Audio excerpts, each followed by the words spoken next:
പഹൽഗാം ആക്രമണം എന്ന് പറയുമ്പോൾ ഇന്ത്യക്കാരെ വൈകാരികമായി സ്പർശിക്കുന്നൊരു കാര്യമാണ്. അങ്ങേയറ്റം ഭീകരമായൊരു ആക്രമണമായിരുന്നു. അതിൻ്റെ പിറകിൽ പ്രവർത്തിച്ച, അതിനെ പിന്തുണച്ച ഏക സംഘടനയാണ് ജമാഅത്ത് ഇസ്ലാമി. ആ ജമാഅത്ത് ഇസ്ലാമിക്കാരുടെ കൂടെയാണ് UDF എന്ന് പറയുമ്പോൾ അതിലൂടെ ഈ പറയുന്ന ഭൂരിപക്ഷ വിഭാഗത്തിനിടയിൽ ഒരു ഭീതി ജനിപ്പിച്ച് വോട്ട് സമാഹരിക്കുക എന്നുള്ളത് തന്നെയാണ് ചെയ്യുന്നത്. ഇങ്ങനെ ഭൂരിപക്ഷ വോട്ടുകൾ സമാഹരിച്ച് അധികാരം നിലനിർത്താൻ പറ്റുമെന്നാണ് അവർ ആലോചിക്കുന്നത്.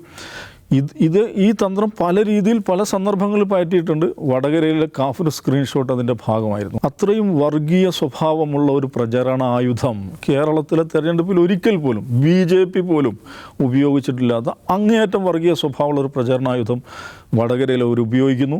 അതിൻ്റെ ആദ്യ പ്രചാരകയായി അവരുടെ തന്നെ സംസ്ഥാന കമ്മിറ്റി അംഗമായ മുൻ MLA ആയ KK ലതിക മാറുന്നു.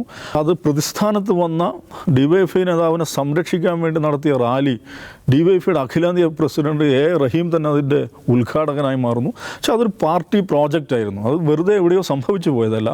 അത് വളരെ ഡിസൈസീവായിട്ടുള്ള ഒരു പാർട്ടി പദ്ധതിയായിരുന്നു.